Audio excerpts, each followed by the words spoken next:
Gabon president discusses ties in business. Senate films as NNPCL shuns 210 trillion naira audit probe. On the foreign scene, Iranian foreign minister admits serious damage to nuclear sites. And in sports, Brighton signs Super Falcons goalkeeper Chiamaka Nadozie. Hello and welcome to all our viewers in Nigeria and around the world to News Prime and Global Television, coming to you live from the nation's capital, Abuja. I am Godwin Sunday. A quick reminder that Global Television is on DSTV channel 365 and Star Times channel 276. You can download the Global TV Nigeria mobile app from your Android and iOS devices to keep track of our broadcasts. To the news. President Bola Ahmed Tinubu hosted President Brice Oligui Nguema of Gabon at the State House in Abuja as both leaders held talks aimed at strengthening bilateral relations and deepening economic cooperation between Nigeria and the Central African Union. The closed-door meeting marked a renewed push for greater South collaboration, with both nations seeking closer diplomatic and investment-driven ties. Speaking with journalists at the State House after the meeting, President Nguema reaffirmed Gabon's commitment to working closely with Nigeria, highlighting the importance of regional partnership for sustainable development. In a major step towards resolving the prolonged political crisis in Rivers State, President Bola Tinubu has convened a high-level peace meeting at the State House in Abuja, bringing together key actors in the conflict for a real face-to-face dialogue. Special Advisor to the President on Information and Strategy, Bayo Onanuga, on his verified X-handle, confirmed the closed-door meeting was attended by suspended Rivers State Governor Siminalayi Fubara, Minister of the Federal Capital Territory Nyesom Wike, suspended Rivers Speaker Martins Amewule, and several other lawmakers involved in the dispute. The peace talk, described as a reconciliation meeting, has been considered the most significant and defining intervention of many others by President Tinubu since the crisis erupted and deepened into a near-constitutional impasse. The Nigerian Union of Local Government Employees has asked President Bola Tinubu to stop attempts to disobey the Supreme Court order on local government fiscal autonomy. The union said the president should ensure that allocations to the third tier of government were paid directly to the legitimate account of each of the 774 local government councils in the country. Addressing journalists at the union's headquarters in Abuja, NULG President General Comrade Aliyu Kankara lamented the inability of the federal government to enforce the judgment of the Apex Court on local government fiscal autonomy. The Independent National Electoral Commission (INEC) has convened a meeting of the Interagency Consultative Committee on Election Security as part of the preparations for upcoming electoral activities. The meeting is focused on security arrangements ahead of key elections and resumption of voters' registration. Our correspondent Hassan Kabil has the details. The Independent National Electoral Commission Chairman, Professor Mahmoud Yakubu, highlighted 4 major electoral activities on the calendar, which include the Federal Capital Territory Area Council election, the nationwide by-election, and the off-cycle governorship election, and the resumption of continuous voters registration exercise. First is the conduct of by-elections to fill vacancies in 16 constituencies, in 2 senatorial districts, 5 federal constituencies, and 9 state assembly constituencies. The by-elections will be held in 12 states of the Federation, involving 32 local government areas, 356 wards, and 6,987 polling units. The by-elections will be held on the 16th of August 2025, The second activity is the off-cycle governorship election in Anambra State, scheduled for 8th November 2025. Related to the election in Anambra is the resumption of the continuous voter registration in the state from 8th to 17th July 2025.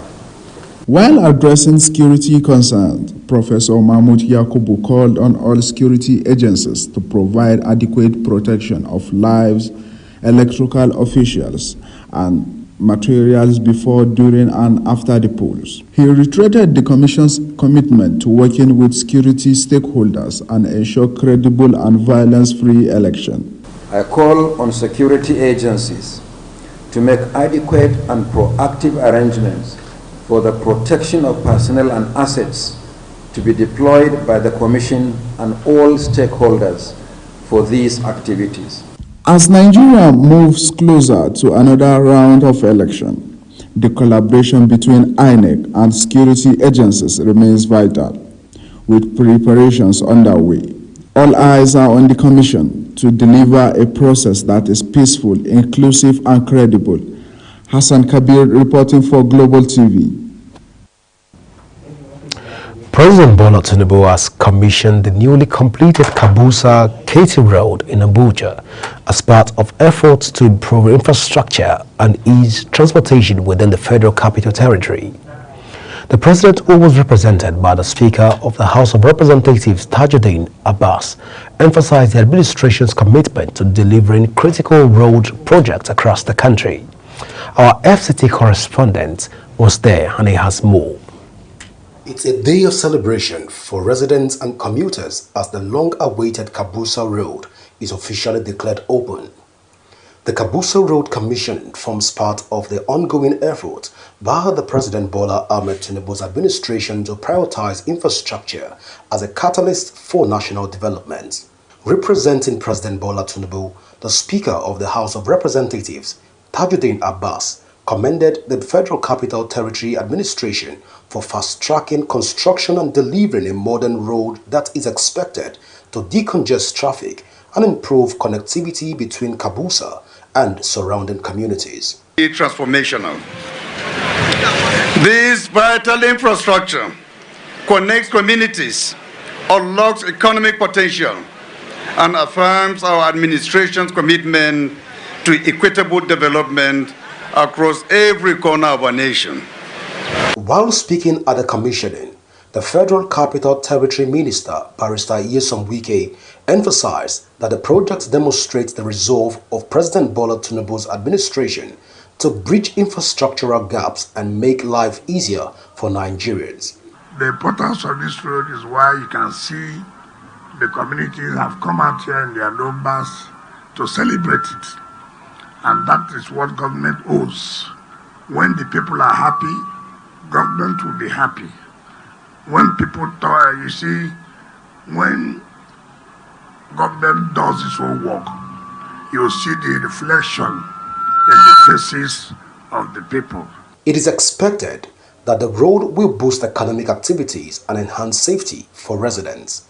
Godwin Sunday, reporting from Kabusa Road in Abuja for Global Television. President Bola Tinubu has declined assent to the National Drug Law Enforcement Agency NDLEA Amendment Bill 2025 into law. In a later address to the House of Representatives and read on the floor by the Speaker, Honorable Tajuddin Abbas, the President cited constitutional and transparency concerns for withholding the assent. Our correspondent, Uyi Agbomofuegbe, completes the story. The President, referencing Section 58, subsection 4 of the 1999 Constitution as amended, explained that the bill seeks to empower the NDLEA to retain a portion of proceeds from drug-related crimes, a move, he said, contradicts existing financial regulations. He noted that under the current system, all proceeds of crime are paid into the government's confiscated and forfeited properties accounts. Disbursements to any recovery agency, including the NDLEA, can only be made by presidential approval, subject to the consent of the Federal Executive Council and the National Assembly. The president maintained that there is no compelling reason to alter a process designed to uphold accountability through executive and legislative oversight. My decision is that the bill seeks to give the National Drug Law Enforcement Agency power to retain a portion of the proceeds of drug-related crime.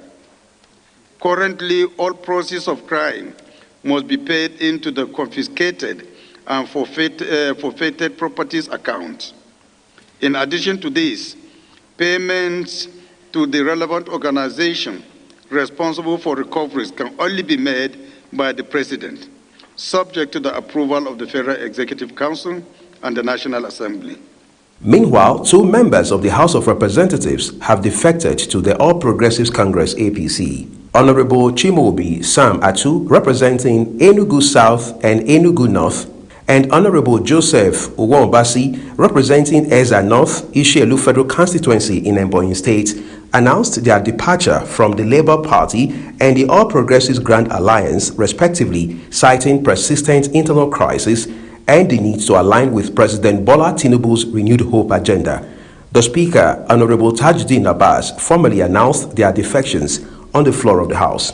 Following the announcement, Minority Whip Honorable Issa Jezi, relying on Section 68, subsection 1G of the 1999 Constitution, urged the Speaker to immediately declare Honorable Atu's seat vacant. After holistic consultations with my constituents and critical stakeholders, I have, therefore, moved to the All Progressive Congress effective today. This decision was necessitated by the persistent internal crisis plaguing the Labour Party, both at the national level and within the state chapter. From the Labour Party to appeal to you to quickly declare the seat of the member vacant immediately. This, since he has violated Section 68 1G of the Constitution. Mr. Speaker, I rise to move that you should declare his seat vacant and be courageous enough to do that today. Uyi Agbomofwegbe, reporting for Global TV News. The Nigerian Senate has confirmed the chairman and board members of the Southwest, South-South, and North Central Development Commissions. The approval came after the chairman of the relevant committees presented their reports during plenary sections of the Senate. House of Assembly correspondent Kike Lomo Kere has the details. The committee hereby recommends that the Senate do confirm the nomination of the underlisted person as chairman, managing director, and members of the Southwest Development Commission. 1. Senator Olubunmi Adebunmi as chairman. During the confirmation process, Tijani Laura, a nominee for South-South Development Commission Board, was dropped due to his failure to submit the necessary documents required for screening. The Senate do confirm the nominations of the unlisted persons as chairman and members of the Governing Council of the North Central Development Commission. 1. Barrister Cosmas T. Aki, chairman. Dr. Senyir Siri Yetsin, managing director. Additionally, Minority Leader Abba Moro raised concern about the leadership composition of the North Central Development Commission, pointing out that it was incomplete. That the appointment is a call to serve our nation by Mr. President, and they should do all within their powers to make sure that they discharge their duties diligently, so that the intention of Mr. President to develop our nation will be realized. Despite these issues, the Senate proceeded to confirm all nominees for position across the 3 development commissions.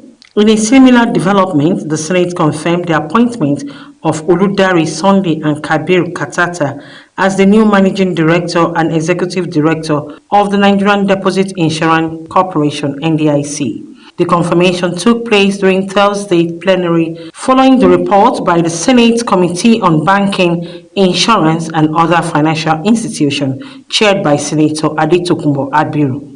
the Committee on Banking, Insurance, and Other Financial Institutions, after robust engagement with the nominees and being satisfied with their experiences, performance, and academic qualifications, hereby recommends as follows: that the Senate do confirm the combinations of the underlisted as Managing Director and Executive Director of NDIC. 1, Mr. Thompson Oludare Sunday as the Managing Director. Mr. Thompson Oludare Sunday is hereby confirmed as the Managing Director of the Nigerian Deposit Insurance Corporation. The nomination of Dr. Kabir Sabu Katata is hereby confirmed as the Executive Director of the Nigerian Deposit Insurance Corporation. Following Thursday's confirmation, Oludare and Katata are expected to immediately assume their role at the NDIC, a key institution in safeguarding Nigeria's banking system and depositors fund. Kike Lomo Okere, Global Television News. The Joint Admissions and Matriculation Board, JAM, has expressed concern over the low turnout of candidates reprinting their notification slip for the upcoming Makeup Unified Tertiary Matriculation Examination. In a statement issued on Friday by its spokesperson, Fabian Benjamin, the board revealed that only a small fraction of the scheduled candidates have completed the slip printing process.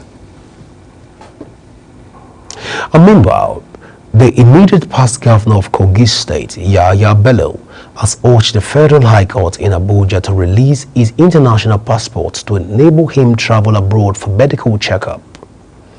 During the resumed hearing, the defendant's lead counsel, J.B. Daudu San, filed an application requesting the retrieval of Bello's travel documents, citing the defendant's medical needs.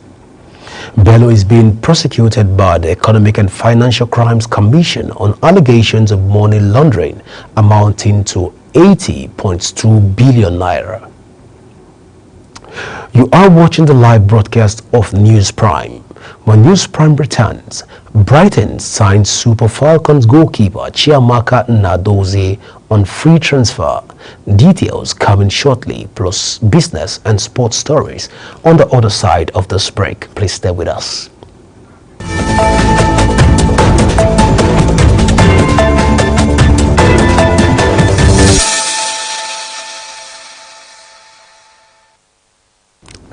You're welcome back. The Nigerian National Petroleum Company Limited, NNPCL, failed to appear before the Senate Committee on Public Accounts probing alleged financial misappropriation and discrepancies amounting to over 110 trillion naira in its audited report from 2017 to 2023. Despite being summoned, non-official or external auditors from the company showed up. However, representatives from the Economic and Financial Crimes Commission, Independent Corrupt Practices and Other Related Offences Commission, and Department of State Services were present. Well, still in business, China has confirmed the detail of a trade deal framework with the United States, stating that Washington would lift restrictive measures while Beijing will review and approve items under export control. The two sides agree after talks in Geneva in May to temporarily lower step tit-for-tat tariff on each other's product. China also committed to easing some non-tariff countermeasures, but U.S. officials later accused Beijing of violating the pact and slowing down export license approval for rare earths. And on the foreign scene, Iran's foreign minister has admitted that excessive and serious damage was done to the country's nuclear sites in the recent U.S. and Israeli bombings. Abbas Araghchi told a state broadcaster that an assessment of the damage is being carried out by the Atomic Energy Operation of Iran. However, hours earlier, Iran's supreme leader, Ayatollah Ali Khamenei, said the strikes did not disrupt the country's nuclear program. Meanwhile, Japan has condemned U.S. President Donald Trump for comparing recent U.S. strikes on Iran on the bombing of Hiroshima and Nagasaki that ended World War II. About 140,000 people died when the U.S. dropped atomic bombs on the two southern Japanese cities in August 1945. Survivors lived with psychological trauma and heightened cancer risk to this day. Nagasaki Mayor Shiro Suzuki stated that if Trump's comment justifies the dropping of the atomic bomb, it is extremely regrettable for us a city that was bombed. On to the sports side of the News Prime. Brighton and Hove Albion have confirmed the signing of Nigeria's international goalkeeper Chiamaka Nnadozie on a free transfer window from Paris FC. The 24-year-old will officially join the Women's Super League side on July the 1st once her contract with the French club expires. Nnadozie, widely regarded as one of Africa's top goalkeepers, has earned 55 caps for Nigerians since making her senior debut in 2018. She rose to prominence at the 2018 FIFA Under-20 Women's World Cup and became Nigeria's first-choice goalkeeper shortly after.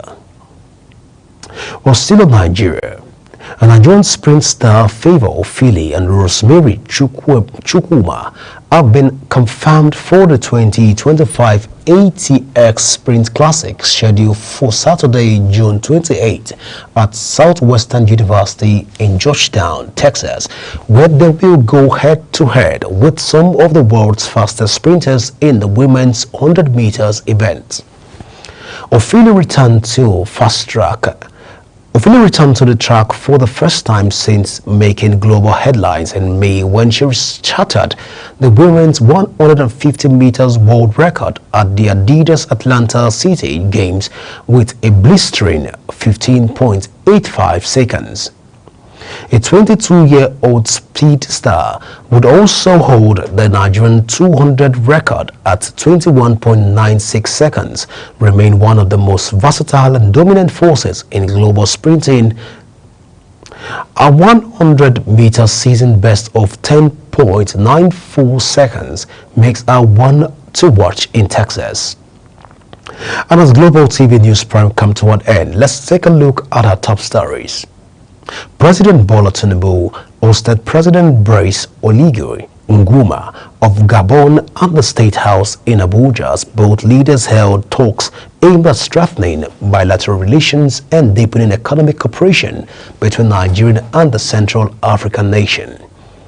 In business, the Nigerian National Petroleum Company NNPCL failed to appear before the Senate Committee on Public Accounts probing alleged financial discrepancies amounting to over 210 trillion in its audited reports from 2017 to 2023. And on the foreign scene, Iran's foreign minister has admitted that excessive and serious damage was done to the country's nuclear sites in the recent U.S. and Israeli bombings. And in sports, Britain and Hove Albion have confirmed the signing of Nigeria's international goalkeeper Chiamaka Nnadozie on a free transfer from Paris FC.